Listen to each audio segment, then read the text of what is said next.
بسم اللہ الرحمن الرحیم۔ عزیزان مان، آج دسمبر 1973 کی 23 تاریخ ہے۔ یہ درس کا آغاز سورہ ہود کی 13ویں آیت سے ہو رہا ہے۔ پچھلے اتوار بارش کی وجہ سے درس کا ناغہ رہا تھا۔ اس سے پہلے آیات میں وہی ٹکراؤ جو حق اور باطل کی قوتوں کے درمیان ہوتا ہے، اسی کا سلسلہ چلا آ رہا تھا۔ قرآن کریم پر ان کے اعتراضات تھے، ان کے جوابات دینے کے بعد پھر وہ چیلنج جو قرآن کریم دیے چلا آ رہا ہے، اس زمانے کے اپنے مخاطبین کو بھی اس نے وہ چیلنج دیا، اور اس کے بعد وہ چیلنج قیامت تک کے لیے اس کا قائم اور دائم ہے، اور وہ یہ کہ ہم یقولون افطرا ہو، یہ کہتے ہیں کہ یہ کسی انسانی فکر کی تخلیق ہے، خود بنا لیا ہے اس نے۔ میں یہ عرض کر دوں وحی کے متعلق، اور یہ دین کا بڑا بنیادی ایک اصل اور اصول ہے جس کے سمجھنے سے بات آگے چلتی ہے۔ انسانی علم انسانی فکر کی تخلیق ہوتا ہے، اور اس کے ساتھ پھر مطالعہ، تجربہ، مشاہدہ، دوسروں سے بات چیت، تعلیم، تدریس، تعلم، یہ سارے ذریعے انسانی علم کے ہیں، اور یہ جتنے طریقے بھی ہوں ان سے معلومات انسان اخذ کرتا ہے، پھر اپنی فکر سے کسی نتیجے پر پہنچتا ہے۔ یہی ایک ذریعہ علم ہے جو انسان کو دیا گیا۔ لیکن اس کے علاوہ ایک ذریعہ علم اور تھا جس میں انسانی فکر کا کوئی دخل نہیں ہوتا تھا۔ انسان کی اپنی سوچ، اپنے خیالات، بلکہ یہ تجربہ، مشاہدہ وغیرہ، اس کا کوئی دخل نہیں ہوتا تھا۔ وہ خدا کی طرف سے براہ راست ایک انسان کو کچھ علم دیا جاتا تھا۔ یہ جو علم اس طرح خدا کی طرف سے ملتا تھا جس میں انسانی فکر کی کوئی دخل نہیں ہوتا تھا، اسے وحی کہا جاتا تھا۔ یہ مختص تھا انبیاء تک، کسی غیر نبی کو اس قسم کا کوئی علم نہیں دیا جاتا تھا، اسے وحی کہا جاتا تھا۔ مخصوص تھا انبیاء کرام تک، اور پھر آخری مرتبہ یہ وحی، یہ علم نبی اکرم صلی اللہ علیہ وسلم کو دیا گیا۔ اس علم کے ذریعے انسانوں کی ہدایت کے لیے جو تعلیم بھی خدا نے دینی تھی وہ آخری مرتبہ مکمل شکل میں، غیر متبدل شکل میں دے دی گئی۔ وہ قرآن میں محفوظ ہو گئی، اور قرآن کی حفاظت کا ذمہ خود اللہ تعالیٰ نے لے لیا۔ اور جب ظاہر ہے کہ مقصد تو اس وحی کا، اس علم کا یہ تھا کہ انسانوں کی ہدایت کے لیے خدا کی تعلیم کیا ہو، جب وہ آخری مرتبہ مکمل شکل میں، غیر متبدل شکل میں، محفوظ صورت میں تمام انسانوں کے لیے قیامت تک کے لیے دے دی گئی، تو وحی کی اس کے بعد ضرورت ہی نہیں باقی رہتی۔ قرآن کا یہ دعویٰ خود ختم نبوت کی دلیل ہے کہ اس کے بعد اس ذریعہ علم کی کوئی ضرورت باقی نہیں رہتی۔ اب یہ جو دعویٰ ہے کہ یہ جو کچھ رسول وحی کے ذریعے دیتا ہے، ظاہر ہے کہ محسوس تو اس کا ثبوت کوئی نہیں تھا۔ وہ اس کا محسوس ثبوت یوں مانتے تھے کہ نبی کے ساتھ کوئی ما فوق الفطرت، فوق البشر، سپر نیچرل، سپرا ریشنل کوئی چیزیں ہونی چاہیے، جنہیں معجزات کہا جاتا تھا۔ اس کے ساتھ کچھ فرشتوں کا جلوہ ہونا چاہیے، آسمان سے لکھی لکھائی ہوئی کتاب اترنی چاہیے، اس کے بعد مٹی کو ہاتھ لگائے سونا بن جانا چاہیے، یوں ہاتھ کرے ایک باغ اگانا چاہیے۔ وہ اس قسم کی چیزیں، اس قسم کے مطالبے وہ کرتے تھے کہ یہ جو کہتا ہے کہ یہ جو مجھے مل رہا ہے میری اپنی فکر کی تخلیق نہیں ہے، یہ خدا کی طرف سے براہ راست ملتا ہے، تو پھر اس کی ثبوت میں اسے یہ بتانا چاہیے کہ یہ دیکھیے وہ چیزیں جو عام انسانوں کو حاصل نہیں ہیں، دیکھیے مجھے وہ چیزیں حاصل ہیں، یعنی یہ تمام معجزات اور ما فوق الفطرت چیزیں، ان کا انکار کیا جاتا تھا۔ کہا یہ جاتا تھا کہ ہم بات اس وحی کی، اس علم کی کر رہے ہیں، یہ شخص جو تمہیں یہ پیش کر رہا ہے یہ تمہارے ہی جیسا ایک انسان وہ بار بار یہ کہتے تھے قل انما انا بشر مثلکم، میں تمہارے جیسا ایک انسان ہوں، لہذا یہ سوال ہی نہیں ہے کہ اس انسان کو کوئی فوق البشر چیزیں ملی ہوئی ہوں اور ان سے تم پھر اندازہ لگاؤ کہ جو کچھ یہ کہتا ہے وہ واقعی خدا کی طرف سے ہے۔ کہا گیا کہ ذرا سوچو تو صحیح کہ اگر یہ کوئی چیزیں ایسی دکھا دیں جو تمہارے نزدیک واقعی عام انسان نہیں دکھا سکتے، اور اس کے بعد پھر یہ جو کچھ کہے تو مان لو گے کہ یہ خدا کی طرف سے صحیح ہے، یعنی وہ کچھ ہی کہتے تھے۔ یہ ہمارے ہاں والے یہ بھنگل کھانے کے فقیر جن کے گرد صبح ہی آپ دیکھیں تو ایک دائرہ بندھا ہوا ہوتا ہے لوگوں کا، اس کی کیفیت یہ ہوتی ہے کہ وہ کچھ کراماتیں دکھاتا ہے،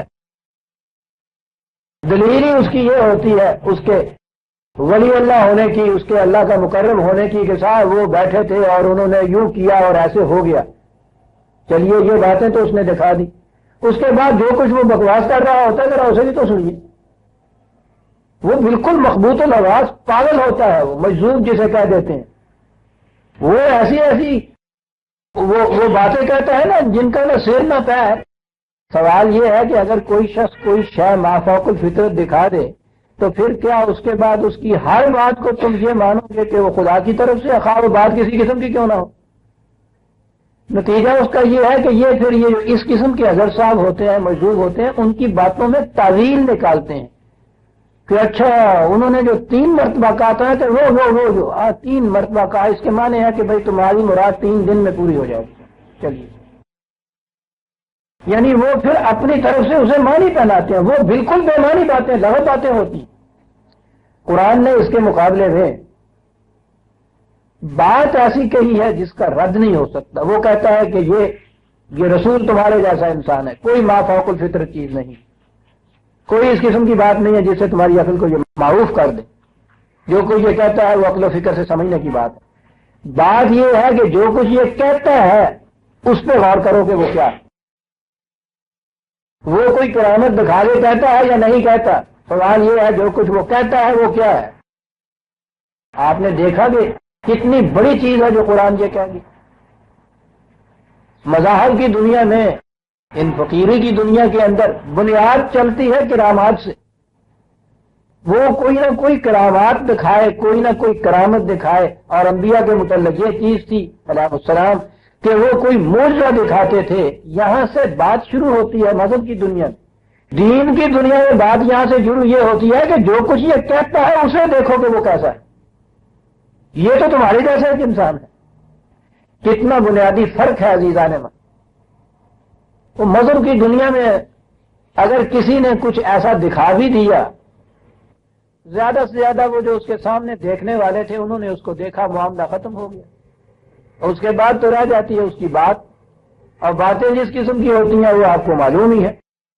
یہاں یہ صورت ہے کہ جو بات اس رسول نے کہی ہے وہ کہتا یہ ہے کہ اس بات کو آن میرٹ پرکھ کے دیکھو کہ وہ کیسی، اور اس کے بعد یہ کہ اس رسول نے تو اپنی طبعی زندگی کے بعد اس دنیا سے چلے جانا ہے، یہ بات قیامت تک کے لیے رہنی ہے، تو لہذا اگر بات کو معیار صدق قرار دے دیا جائے، اس کی سچائی کے دعوے کی دلیل اس کی بات کو قرار دیا جائے، تو یہ دلیل قیامت تک کے لیے نافذ رہے گی۔ جس دور میں کوئی چاہے اس بات کو پرکھ کے دیکھے، جو کہی گئی ہے بات، اس بات کے متعلق کہا یہ کہ تم کہتے ہو نا کہ یہ اس انسانی فکر کی تخلیق ہے، کہا کہ ما ینطق عن الہویٰ، یہ اپنے خیالات سے کچھ نہیں کہتے، الا ان وحی یوحیٰ، خدا کی طرف سے دی گئی یہ وحی ہے۔ اب یہ بات کے ساتھ یہ اس کی اپنی فکر کی تخلیق نہیں، یہ خدا کی طرف سے دی گئی وحی ہے۔ اب اس کے اوپر اعتراض ہوا کہ معجزہ بھی نہیں تم دکھاتے۔ پہلی آیت میں یہی ہے نا، یقول لولا انزل الیہ کنز او جاء معہ ملک، کہ خزانوں کے خزانے اس کے پاس کیوں نہیں، فرشتے کیوں نہیں ہمارے سامنے اس کے ساتھ ساتھ بستہ ہمارے سامنے آتے۔ کہا یہ باتیں تو کوئی نہیں ہیں۔ اب سوال یہ ہوا کہ پھر دلیل کیا ہے اس بات کی کہ جو کچھ یہ کہتا ہے یہ اس کی اپنی فکر کی تخلیق نہیں ہے، یہ ما فوق البشر ہے، انسان جو ہے وہ یہ چیز نہیں پیدا کر سکتا۔ اس کی دلیل کیا ہے؟ کہا دلیل یہ ہے قل فاتوا بعشر صور مثلہ مفتریات. تم کہتے ہو کہ یہ انسانوں کی فکر کی تخلیق ہے. وہ کہتا ہے سارے کا سارا قرآن نہیں، اس جیسی 10 صورتیں بنا کے دیا. کتنا عجیب چیلنج ہے یہ، کتنی صاف بات ہے یہ کہ اگر یہ انسانی فکر کی تخلیق ہے، میں بھی اسے اپنی فکر سے پیدا کر رہا ہوں، دوسرا انسان بھی پیدا کر سکتا ہے. اور اس کے بعد پھر یہ کہا کہ وَدْعُوا مَنِ اسْتَطَعْتُم مِّن دُونِ اللَّهِ إِن كُنتُمْ صَادِقِينَ. اگر تم اس بات میں سچے ہو کہ یہ شخص اپنی طرف سے ہی یہ چیزیں اپنے دماغ سے گھڑ لیتا ہے اور پھر ہمیں کہتا ہے کہ یہ خدا کی وحی ہے، تم اگر اس کہنے میں سچے ہو تو اس قرآن کی 10 صورتوں جیسی صورتیں لے اور جتنے جی چاہے دنیا میں تم اپنے ساتھ صاحبان فکر اور عقل اور باب دانش و بینش ہے سب کو دعوت دے دو، ملا لو اپنے ساتھ، بس ایک خدا کو چھوڑ دو. تو جب تمام انسانوں کو ملا لو اور خدا کو چھوڑ دو، اور اگر وہ سارے مل کے بھی نہ اس جیسی کوئی صورت بنا سکیں تو پھر تو ظاہر ہے نا کہ یہ انسانی فکر کی تخلیق نہیں ہے. ورنہ انسانی فکر کی تو یہ صورت ہے کہ ایک انسان جو کچھ یہ کہہ سکتا ہے، دنیا میں کتنے انسان اور ہیں جو اس جیسی باتیں کر سکتے ہیں. اور یہاں یہ کہا ہے کہ تم ہی نہیں، اپنے ساتھ جتنے اور لوگ چاہتے ہیں ان کو ملا لو. اور پھر یہ پورا قرآن نہیں، کہیں اس کے لیے کچھ آیتیں کہا، کہیں ایک سورت کہا، کہیں 10 صورتیں کہا. یہ چیلنج ہے کہ جاؤ اور اس جیسی بنا کے لے آؤ اگر تم سچے ہو. بہت بڑی چیز ہے یہ، جسے دیکھ کر ہم یوں ہی آگے گزر جاتے ہیں. آج بھی یہی چیلنج ہے قرآن کا. قرآن کے من جانب اللہ ہونے کی دلیل آج بھی یہی ہے جو اس وقت کے مخاطبین کے لیے تھی. تاریخ شاہد ہے کہ اس زمانے میں ان مخاطبین نے، مخالفین نے اپنی ساری عمر جنگوں میں گزار دی اس جماعت کے ساتھ رسول اللہ صلی اللہ علیہ وسلم کے مقابلے میں.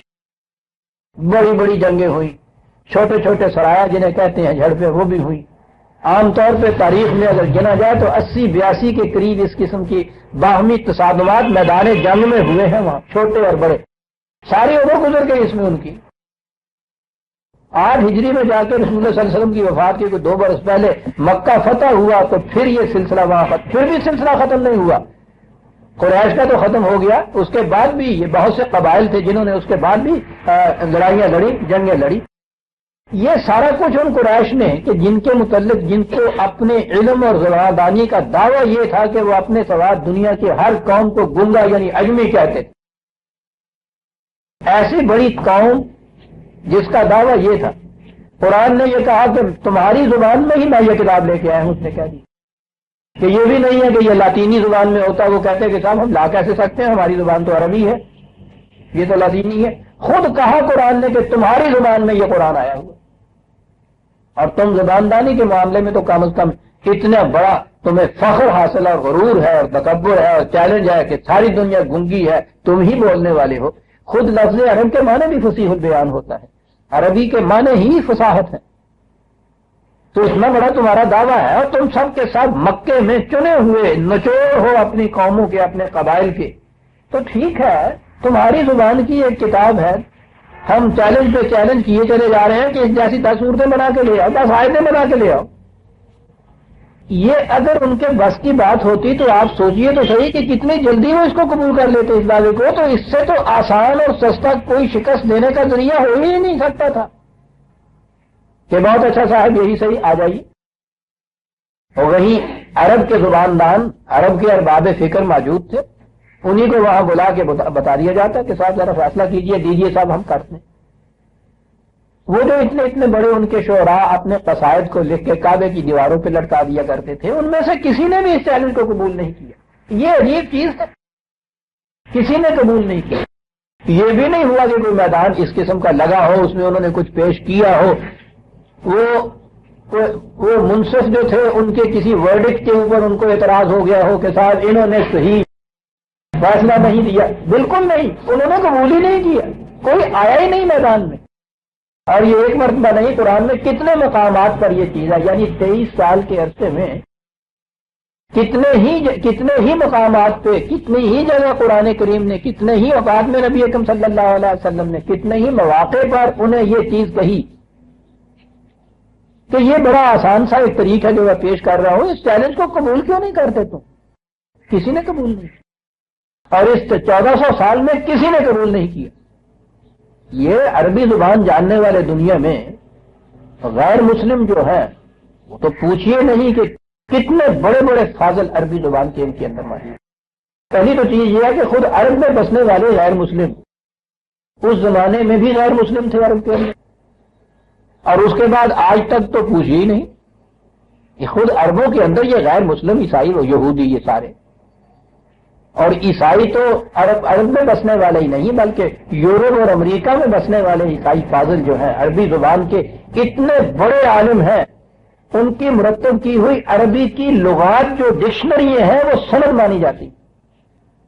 اندازہ لگائیے آپ، لینز لیکسیکن آج بھی مستند ترین لغت سمجھا جاتا. دائرۃ المعارف آپ کے ہاں کا پطرس پستانی اور اس کے بیٹے کا لکھا ہوا جو داود کے رہنے والے تھے. اب بھی یہ زونر اور یہ گب وغیرہ اتنے بڑے فاضل ہیں عربی زبان کے. گب سے میں ملا تو واقعی حیرت تھی. وہ اس بات کو سن کے کہ میں لغت مرتب کر رہا ہوں قرآن کی، وہ آیا تھا تو بہرحال اس سے میں ملا بھی. میں عرض یہ کر رہا تھا کہ آج بھی کیفیت یہ ہے کہ واقعی عربی زبان کے یہ بڑے بڑے فاضل ہیں جو موجود، وہ سب موجود ہیں. یہ قرآن کا یہ چیلنج بھی موجود ہے. یہ قرآن کی آیات جیسی آیات بنا دینا. تو ایک طرف اس گب نے کتاب لکھی ہے محمدنزم، اس نے مجھے خود اس وقت ذکر کیا اور میں نے کتاب دی. اس کتاب میں اس شخص نے یہ لکھا ہوا ہے کہ یہ جو ہمارے ہاں اپنے ہاں کے وہ جو انگریز ترجمہ کرنے والے ہیں قرآن کا، یہ سیل وغیرہ جو ہے ان کا ترجمہ بڑا ہی مشہور ہے وہاں انگریزی زبان میں ترجمہ. اس نے کہا ہے کہ ان کی بات سمجھ میں نہیں آئی کہ یہ قرآن کیا ہے جو اس کا ترجمہ کرنے کے لیے بیٹھ گئے. اس نے کہا ہے کہ قرآن کا دنیا کی کسی زبان میں ترجمہ نہیں ہو سکتا. وہ گب لکھتا ہے. میرے اندر گھر میں موجود الماری میں کتاب اس کی رکھی، میرے ساتھ ڈسکشن ہوئی اس قصے کے اوپر. میں نے اسے کہا کہ یہ قرآن کی یہ آیات جو ہیں ہم تو سمجھ لیجئے کہ حضرت ایمان مانتے ہیں ان کو، آپ لوگ تو اس پہ ایمان نہیں رکھتے. کہنے لگے ٹھیک ہے، لیکن اس نے جو بات کہی تھی وہ بڑی عجیب تھی. کہنے لگا ہمارا ایمان آپ لوگوں کے ایمان سے کہیں آگے جاتا ہے. ہماری بھی ساری عمر گزر گئی ہے ان چیلنج کو دیکھتے ہوئے کہ ذرا دیکھے تو صحیح بیٹ کر کے. کہنے لگے سوال ہی نہیں پیدا ہوتا، فکر تھرتھرا اٹھتی ہے. اور اس نے اپنی کتاب میں یہ لکھا ہے کہ اس کتاب کا ترجمہ کسی زبان میں نہیں ہو سکتا. تو میں نے جب اس سے یہ چیز ڈسکس کی تھی تو اس نے کہا کہ پہلی دفعہ میں نے تم سے یہ سنا ہے یہ، اور یہی چیز ہے کرنے کی، قرآن کا ترجمہ نہیں. میں نے کہا کہ قرآن کا مفہوم میں چاہتا ہوں کہ بیان کروں. کہنے لگے یہی چیز ہے کرنے کی جو تم کر رہے. اس کا مفہوم تو بیان کیا جا سکتا ہے، اور وہ بھی انسان اپنے علم کی حد تک، اپنے زمانے کے علم کی حد تک مفہوم بیان کر سکتا ہے. کبھی نہیں کہہ سکتا کہ یہ آخری لفظ ہے. میں نے کہا بالکل صحیح ہے، میں تو اپنی ہر کتاب میں یہ لکھتا ہوں. لگا میرے پاس ہے نا کتاب، میں اسی لیے تمہیں ملنے آیا. میں کہہ یہ رہا تھا کہ آج بھی یہ لوگ موجود ہیں. انسائکلوپیڈیا انہوں نے لکھ دیا ہے اسلام کا. یہ جو انسائکلوپیڈیا یہ انہی لوگوں کا لکھا ہوا. اب بھی جو آپ کے ہاں انسائکلوپیڈیا لکھے جا رہے ہیں وہ ان لوگوں کا، غیر مسلموں کا لکھا ہوا ہے انسائکلوپیڈیا آف اسلام. اس کا عربی میں ترجمہ مصر میں ہوا، اس کا اردو میں ترجمہ یہاں بیٹھے ہوئے ہیں، پتہ نہیں ان کو 25 برس ہو گئے ہیں بیٹھے ہوئے. آپ کے ہاں یہاں پنجاب یونیورسٹی کتاب ہے، یہاں یہ ہو رہا ہے پنجاب گورنمنٹ کتاب لاہور میں. یعنی ان غیر مسلموں کا لکھا ہوا انسائکلوپیڈیا آف اسلام. ان غیر مسلموں میں یہ جرت نہیں ہوئی کبھی بھی وہ یہ کہیں کہ ہم قرآن کی ایک آیت کے مطابق ایک آیت بنا دیں. یعنی یہ محض ہماری عقیدت کی چیز نہیں ہے جو ہم پیش کر رہے ہیں. یہ ان سے پوچھئے کہ جو یہ کہتا ہے کہ صاحب یہ اس جیسی بنا دینی تو ایک طرف رہا، اس کا ترجمہ ہی نہیں ہو سکتا اس کتاب کا. یہ تو صرف سمجھا جاتا. یہ ہے چیلنج انسانی فکر کی. کوئی اس میں کہا کہ فَإِن لَمْ يَسْتَجِيبُوا لَكُمْ فَاعْلَمُوا أَنَّمَا أُنزِلَ بِعِلْمِ اللَّهِ وَأَن لَّا إِلَٰهَ إِلَّا هُوَ. کہا کہ جب پھر یہ اس چیلنج کو کوئی قبول نہ کرے، ان میں سے کوئی لبیک کہہ کے آگے نہ بڑھے، کوئی یہ چیز نہ کہے کہ ہاں ہم تیار ہیں، نہ یہ مخاطب ہے، نہ جنہیں یہ بلا رہے ہیں یا جنہیں ہم نے کہا ہے کہ بلا لو اپنے ساتھ، اگر وہ بھی ان کی اس دعوت کے اوپر لبیک کہنے کو تیار نہ ہو، وہ کہیں کہ نہ بابا ہم تو نہیں ایسی جرت کر سکتے، تو پھر ان سے کہو کہ پھر تو تم اس بات کو جان لو گے نا کہ یہ جو ہے انزل بعلم اللہ، علم انسانی کی تخلیق نہیں، علم خداوندی کی روح سے یہ نازل ہوا ہے۔ یہ تو ایک لفظ نازل نے ساری بات اس میں واضح کر دی ہوئی ہے۔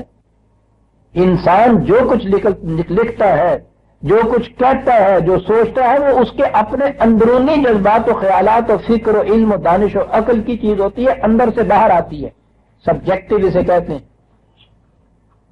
یہ انزال قرآن نے کی کہا ہے، انزلہ جو تنزل کہا ہے، اس کا نزول کہا ہے، اسے اس لفظ کے معنی ہوتا ہے اوپر سے کسی چیز کا نیچے آنا، اسے اصطلاح میں آبجیکٹیولی کہتے ہیں، خارج سے کسی چیز کا آنا۔ قرآن کے لیے لفظ جو استعمال ہوا ہے اس نے اس حقیقت کو واضح کر دیا کہ یہ فکر انسانی کی تخلیق نہیں ہے کہ جو اندر سے باہر آتی ہے۔ ضمن بات آ گئی آپ کے ہاں یہ جو ایجوکیشن کہتے ہیں کہ صاحب یہ ایجوکیشن کے بھی معنی ہی پتہ نہیں ہے لوگوں کو کہ ایجوکیشن کہتے کسے۔ ایجوکیشن کا لفظ اتنا بولا جاتا ہے اور معنی اس کے یہ ہوتے ہیں کہ وہ استاد یا پروفیسر وہ کوئی معلومات جو ہیں وہ لڑکوں کو دیتے چلا جاتا ہے، باہر سے ایک چیز ان تک پہنچاتا ہے، معلومات دیتا ہے ان کو۔ یہ ایجوکیشن کے لفظ کے معنی کے خلاف ہے۔ ایجوکیشن کا لفظ جو ہے، ایجوکیٹ کے معنی ہوتا ہے کسی کے اندر کی صلاحیتوں کو نمودار کر کے باہر لانا، اور یہی تعلیم ہونی چاہیے عزیزان۔ یہ تو انفارمیشن ہوتی ہے جو امپارٹ کی جاتی ہے، معلومات ہوتی ہیں جو دی جاتی ہیں بچوں کو، یہ تعلیم نہیں ہے، یہ ایجوکیشن نہیں ہے۔ میں کہوں گا وہ لفظ تو میں کہہ رہا تھا، ایجوکیشن کے معنی یہ ہے کہ بچوں کے اندر جتنی صلاحیتیں ہیں ان کے نشو و نما کر کے ان کو باہر لایا جائے۔ قرآن نے یہ چیز کہی کہ یہ جو ہے یہ منزل من اللہ کے معنی یہ ہے کہ یہ خارج سے کوئی چیز جو ہے یہ آ رہی ہے، اندر سے کوئی چیز باہر نہیں آ رہی۔ تو اگر پھر یہ اس چیلنج کو قبول نہ کریں اور کبھی نہیں کرتا، وہ جو پہلے ہی پارے کے اندر شروع میں ہی ہے وَلَن تَفْعَلُوا وَلَن تَفْعَلُوا فَاتَّقُوا النَّارَ الَّتِي وَقُودُهَا النَّاسُ وَالْحِجَارَةُ، بڑے زور سے کہ اگر یہ پھر یہ نہ کریں اور کبھی نہیں کر سکیں گے، کہ اگر یہ نہ کریں اور اس کے بعد یہ آگے کبھی کر نہیں سکیں گے، یہ ایسا بعد پھر ان سے کہو کہ ڈرو اس تباہی سے جو اس قسم کی صداقتوں کے انکار سے انسانوں کے اوپر آیا کرتی۔ انزل بعلم اللہ، اللہ کے علم سے نازل ہوا۔ اب اگلی بات یہ ہو گئی کہ صاحب اگر خدا ہی ہم 32 کروڑ مان لیں ہندوؤں کی طرح تو ٹھیک ہے نا، کسی ایک خدا نے یہ دے دیا قرآن، کوئی دوسرا خدا دوسرے قسم کا قرآن دے دے، خدا ہی کی طرف سے کہتے ہو نا۔ تو اب یہ کیا چیز ہوئی پھر کہ خدا کی طرف سے یہی قرآن منزل من اللہ ہے؟ عزیزان ایمان غور کیا کیجئے قرآن کے الفاظ کے اوپر، میں جو آپ سے کہوں گا یوں نہ آگے گزر جایا کریں۔ بعلم اللہ ایک بات، وَأَن لَا إِلَٰهَ إِلَّا هُوَ، اور دوسری بات یہ کہ خدا کے سوا کوئی دوسرا خدا ہی ہے نہیں۔ اللہ تو اس میں شبہ نہیں۔ وَلَوْ أَنزَلْنَا هَٰذَا الْقُرْآنَ عَلَىٰ جَبَلٍ لَّرَأَيْتَهُ خَاشِعًا مُّتَصَدِّعًا مِّن خَشْيَةِ اللَّهِ، اس قرآن کو تو اگر ہم پہاڑ کے دل میں اتار دیتے اور وہ کہیں ذی احساس ہوتا تو تم دیکھتے کہ اس سے وہ کام کے ٹکڑے ٹکڑے ہو جاتا ہے۔ یہ واقعی ایسی کتاب، آؤ کرو قبول، چیلنج نہیں کر سکتے۔ بعلم اللہ تو خدا کی طرف سے علم دیا گیا ہے، اور لا الہ الا اور دوسرا خدا کوئی نہیں، لہذا یہ بے مثل و بے نظیر ہو گیا۔ کیا دلائل لانا ہے۔ فَهَلْ أَنْتُمْ مُسْلِمُونَ، کہا کہ کہو، اس کے بعد بھی صداقت کے سامنے سر تسلیم خم کرتے ہو یا نہیں؟ یعنی گنجائش ہی کوئی نہیں باقی رہ جاتی اس کے بعد عزیزان۔ خود کوئی جبر نہیں، کسی قسم کا کوئی اور دعویٰ نہیں، ان کے گھر میں وہ کہتے ہیں نہیں بال ان دیئر کوٹ، ان کے گھر میں یہ بات دے دی گئی ہے کہ بابا صاف سیدھی سی بات ہے، یہ ہے قرآن لیجیے، 10 دودھ میں جیسی بنا لیجیے، ساری دنیا کو اپنے ساتھ ملا لیجیے، اور اس کے بعد پھر اگر نہ کر سکو تو پھر سمجھ لو گے نا یہ بات کہ انسانی فکر کی چیز نہیں ہے۔ خدا کی طرف سے یہ علم دیا گیا ہے، اور پھر یہ بھی نہیں کہ اس کا ثانی کوئی دوسرا خدا بنا دے گا، خدا تو ایک ہی خدا ہے سر. تو آ گیا نا یہ بے مثل و بے مثال ہونا. کہا تم نے خود تسلیم کر لیا ہے، اب اس چیلنج کو قبول نہ کرنے سے تم نے خود تسلیم کر لیا اس چیز کو کہ واقعی انسانی فکر کی تخلیق نہیں ہے. تو کہا بتاؤ فحال انتم مسلمون، اب بھی اسے تسلیم کرتے ہو یا نہیں؟ اور اس کے بعد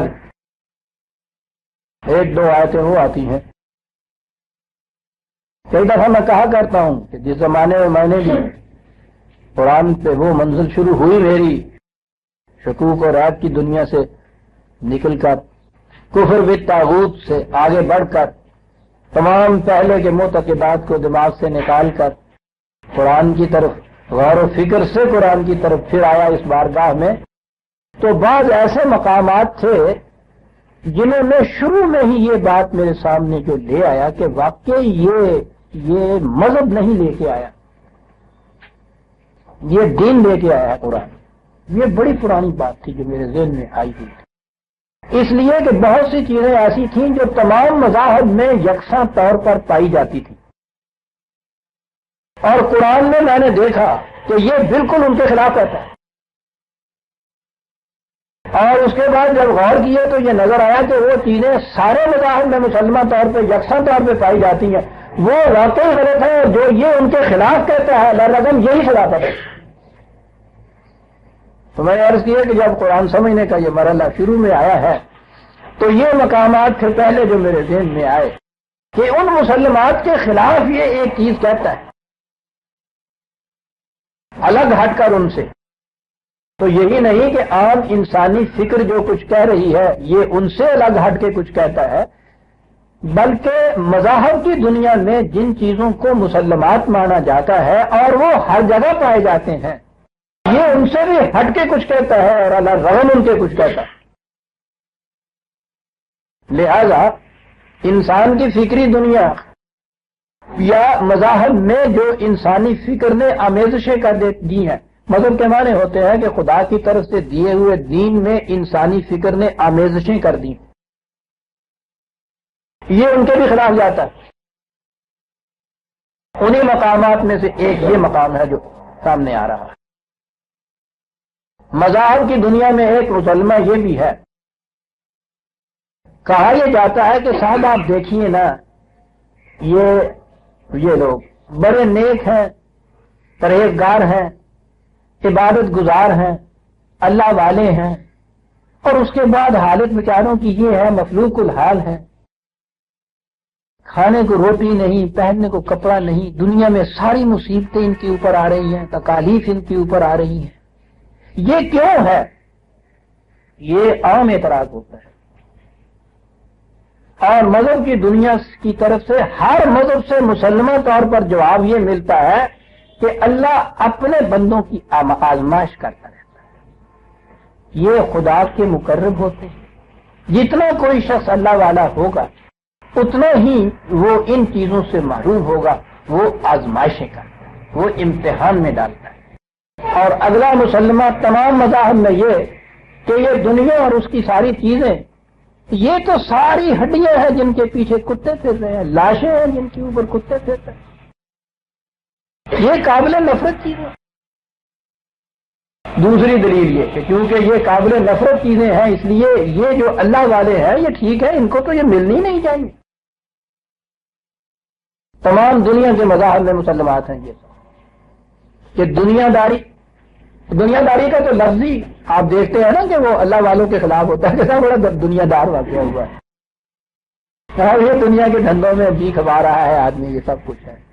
ساری عمر یہ دنیا داری کے دھندے کرنے کے بعد آخری وقت میں پھر یہ ہوتا ہے کہ بھائی ساری عمر یہ کرتے رہے، اب زندگی کے آخری وقت کے کچھ دن ہیں، ہم نے کہا کہ اچھا جی کچھ عاقبت کے لیے بھی کر لیں، یعنی وہ الگ عاقبت کے لیے اب سنواری جاتی. ساری عمر ایسے اس کو افسوس آ رہا ہوتا ہے کہ دنیا کے دھندوں میں گزار دی، یہ سب کچھ ہو گیا.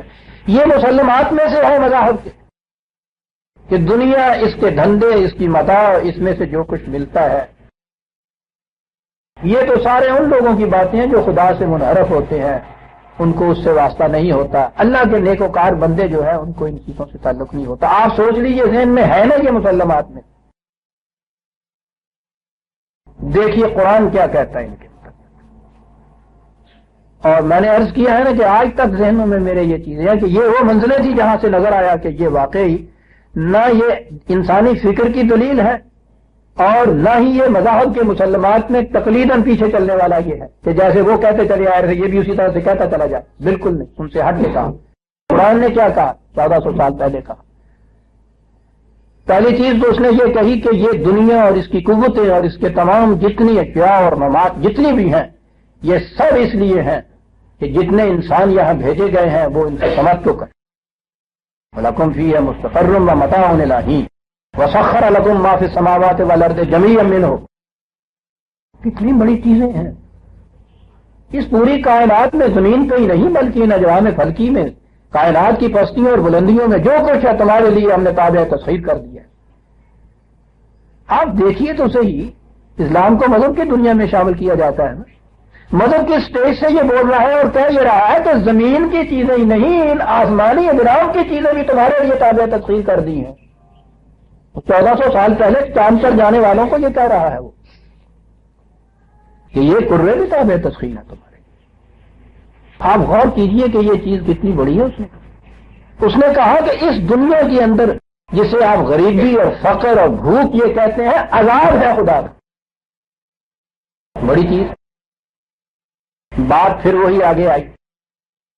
وہ جو شکایت پیدا ہوتی ہے ایک طرف تو یہ ہوتا ہے نا کہ صاحب یہ مسلمان یا اللہ والے وہ اتنے غریبی کی زندگی بسر کرتے ہیں، اس کے مقابل میں کہ صاحب یہ ان کافروں کو دیکھیے اتنی بڑی سلطنتیں، اتنے بڑے خزانے، دولت، قوت، مال، غنیمت، عیش و عشرت کی زندگی، یہ ساری بھرپور چیزیں یہ کفار کو یہ کیوں مل رہی ہیں؟ دوسرا اعتراض یہ ہوتا ہے. جواب تو وہی ہے جو میں نے پہلے کہا کہ صاحب آپ پہلے جو کہہ دیا کہ اللہ اپنے بندوں کی آزمائشیں کرتا ہے، یہ تو کافر ہیں اس کو مانتے ہی نہیں ہیں، اس واسطے ان کو چھٹی دے رکھی ہوئی ہے.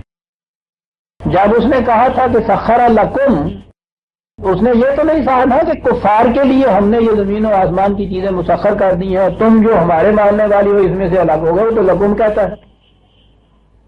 جب اس نے کہا تھا کہ اس زمین میں تمہارے لیے رہنا ہے اور متاع حیات ہے، اس کے لیے تمتع ہے، فائدہ حاصل کرو، یہ سب تمہارے لیے بنایا ہے، تو وہ تو اس نے بنی آدم سے کہا تھا. الگ کفار سے نہیں کہا تھا، الگ مسلمانوں سے نہیں کہا، مومنوں سے نہیں کہا. تو گویا ایک مقام وہ ہے کہ جس میں صرف انسانوں کے متعلق یہ بات کہی گئی، بنی آدم کے متعلق یہ بات کہی. اب اگلی چیز آتی ہے یہاں. کہا اس نے یہ ہے کہ یہ جتنے طبعی زندگی کے سامان ہیں، یہ فزیکل لائف جسے کہتے ہیں، یہ زمین کی متاع، یہ اشیاء، یہ قوتیں، یہ اجرام فلکی، فطرت کی قوتیں، فورسز آف نیچر جنہیں آپ کہتے ہیں. اس نے کہا کہ یاد رکھو ان کے لیے قوانین ہم نے بنائے ہوئے. قانون ہمارا یہ ہے، بات اب آ جائیے سمجھنے کے لیے سب سے نیچے سطح پہ. قانون یہ ہے کہ زمین کو دیکھ لیجئے ٹیسٹ کر کے کہ اچھی ہے، اس میں پیدا کرنے کی صلاحیت ہے. پھر اس زمین میں ہل چلائیے، سنواریے، پھر اس میں کھاد میں لائیے، پھر اچھا سا بیج لیجئے، وہ اس میں ڈالیے، وقت پہ پانی دیجئے، اس کی حفاظت کیجئے، نلائی کیجئے. جو قاعدہ زراعت کے، جو قوانین زراعت کے متعلق ہیں ان تمام کو ملحوظ خاطر رکھ کے محنت کرتے چلے جائیے اس کے لیے. اور اس کے بعد ایک ایک دانے سے 700 دانے ملیں گے. اس نے کہیں یہ نہیں کہا کہ یہ سارا کچھ کرنے والا اگر کہیں کوئی گربخش سنگھ ہے تو اس کے تو نہیں یہ نکلیں گے، اور اگر کوئی محمد بخش ہے تو اس کے حل سے یہ نکلیں گے. وہ زمین، وہ حل، وہ دانے، وہ کنکلے، وہ تو دیکھتی نہیں کہ پیچھے کون چلا آ رہا ہے، گربخش سنگھ چلا آ رہا ہے یا محمد بخش چلا آ رہا ہے. وہ تو ایک انسان ہے جو بھی ان قوانین کو فالو کرے گا، ان کے مطابق کام کرے گا، اسے یہ چیزیں جو طبی قوانین کا نتیجہ ہے یہ ساری چیزیں مل جائیں. اب میں سمجھتا ہوں کہ خدا ہونا جچتا ہی اسے ہے کہ جو یہ تمیز اس وقت نہ کرنے بیٹھ جائے کہ اچھا تو سانو گاڑیاں دینا سی پہ حالا واہ لینا جنہ کو حل پاؤنا ہے، پا لینا جنہ کو بی پاؤنا ہے، اگر لے لے گا ٹھیک ہے. ایک گال آیا جی محمد بخش آیا گا، اچھا مسلمان آنا جی، ہاں جی مسلمان ہے، رجسٹر لکھا ہے، نا لکھا ہے، اچھا کوئی گل نہیں، یہ کہو بشک ہے زمین جو بشک دانے انہیں نہ ہی پایا کرے، کوئی گل نہیں، اسی آپ کرا لیں گے، آگے پھر لے جا کر اپنے دانے، کوئی گل نہیں ہے۔ دنیا میں ہر بادشاہ یہی کرے گا عزیزان مان، ہر صاحب اقتدار یہی کرے گا، اور وہ جو اقتدار کلی کا مالک ہے اگر وہ بھی یہ کرے، خدا ہونا دشتا نہیں ہے اس کو، خدا وہ ہے جو رب العالمین، جنہوں کہنے نا ایڈا وڈا جگرا ہونا چاہیے، پتہ نہیں کتنا وڈا جگرا ہونا چاہیے رب ہونے واسطے، بڑا جگرا ہونا چاہیے۔ گالیاں دے رہے ہیں صاحب اس کو، علانیہ اس کے خلاف، اللہ رغم اس کے متعلق کر رہے ہیں، حال وہ نہ جانا کہ گالیاں دینا چلیا جانا ہے، وہ متھے سے وٹ نہیں کرتا۔ ہاں کس کس انداز سے بات کی۔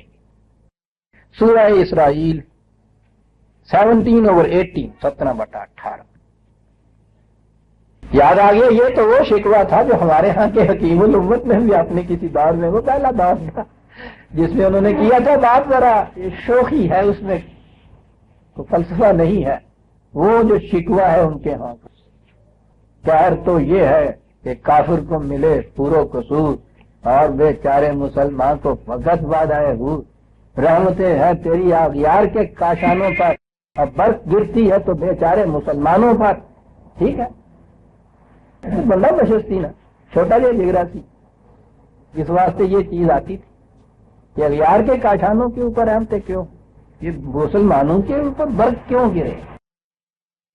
لیکن خدا یہ کہتا ہے کہ یہ جتنے تم دیکھتے ہو یہ خزانے بھرے ہوئے، دولتیں، یہ زمین کی برکتیں، یہ قوتیں، یہ عظمتیں، یہ کیا ہیں؟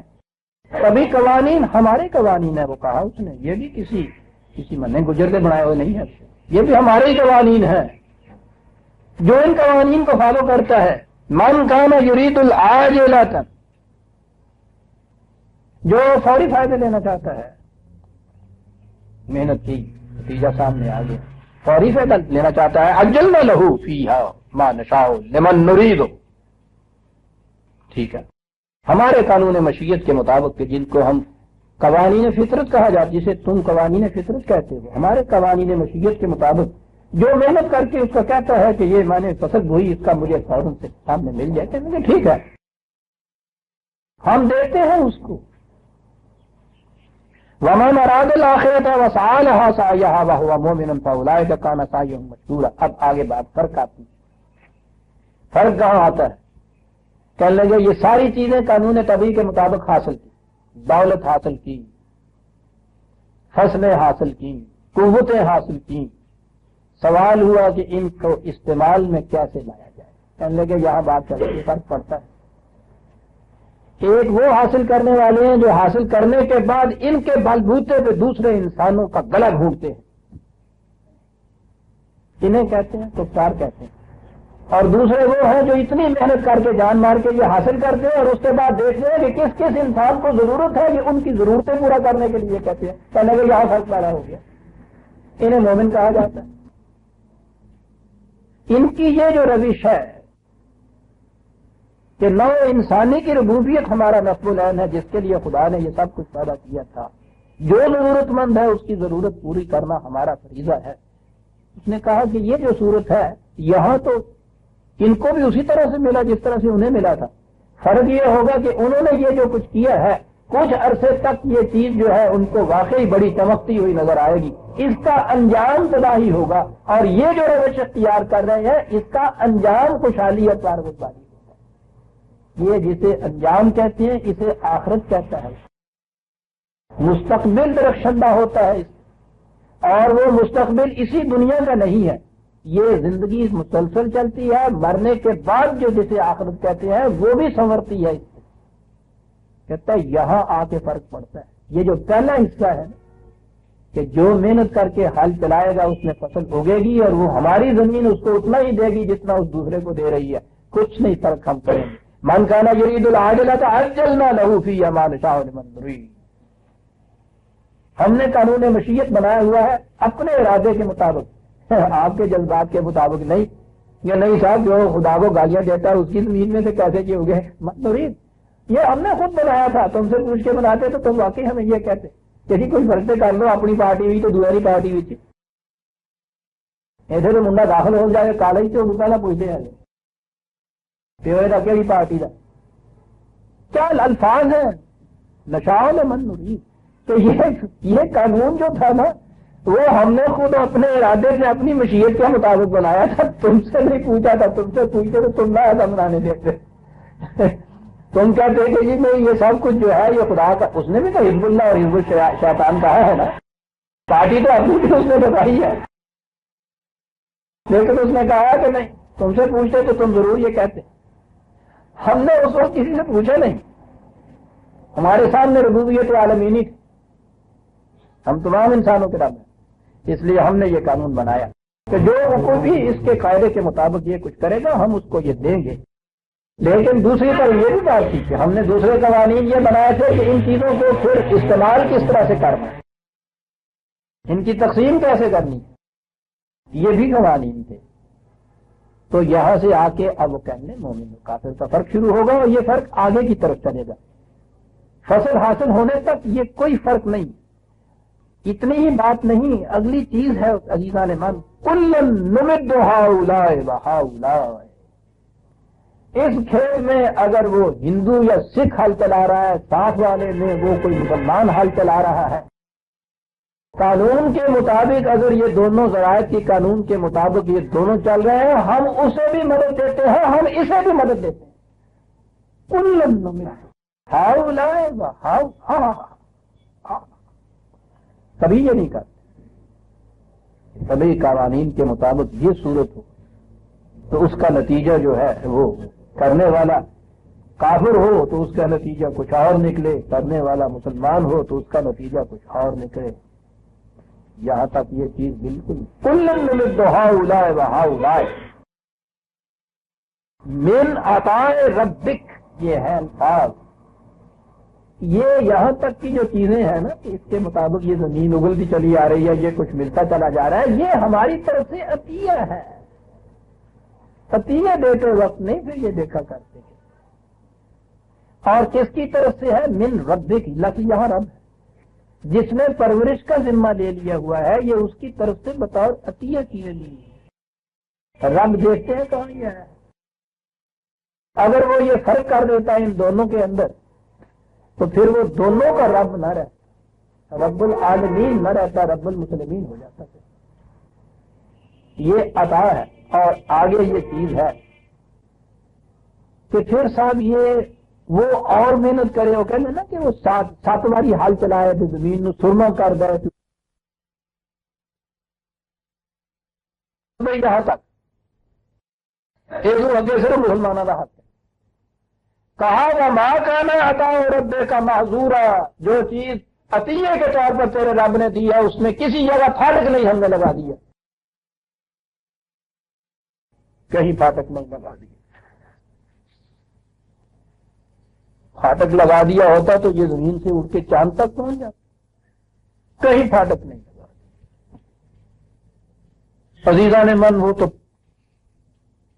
بات چیلنج کی اور تھی. میں کہتا ہوں کہ یہ آیتیں اور یہ تصور جو ہے زندگی کا کوئی انسانی فکر دے سکتا تھا.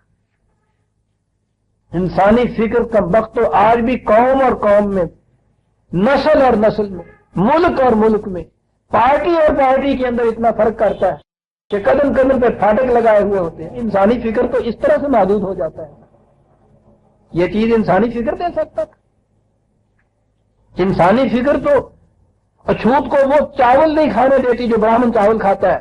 یعنی یہ نہیں کہ وہ اس کی پیلی میں اس کے کھیت میں وہ اگتے نہیں ہیں, سب کچھ ہوتا ہے, ملتے بھی ہیں, خرید سکتا ہے. وہ امبیڈکر جیسا بھی جو تھا, آج بھی تو وہاں وہ جو ہے کیا جی وزیر دفاع ان کے یہاں کا جگ جیون رام وزیر بھی ہے, لیکن چونکہ شودر گھر میں پیدا ہوا ہے اس لیے اس مدراس میں وہ اس سڑک پہ نہیں چل سکتا جس سڑک پہ براہمن چلتا ہے. وہ چاول نہیں کھا سکتا جو چاول براہمن. خاص چاول ہے وہاں جن کے متعلق یہ کہہ رکھا کہ یہ براہمن کھا سکتا ہے. اگدے رہے جن اگدے رہے, پھاٹک لگے ہوئے ہیں. میں کہہ رہا ہوں آج بھی اس 20ویں صدی میں دعویٰ جب ان کا یہ ہے کہ ہمارے ہاں ساری انسانی مساوات ہے, جمہوریت ہے, سیکولرزم ہے, فکر انسانی تو آج بھی یہاں تک نہیں پہنچ پائے. فکر انسانی یہ کہہ رہا ہے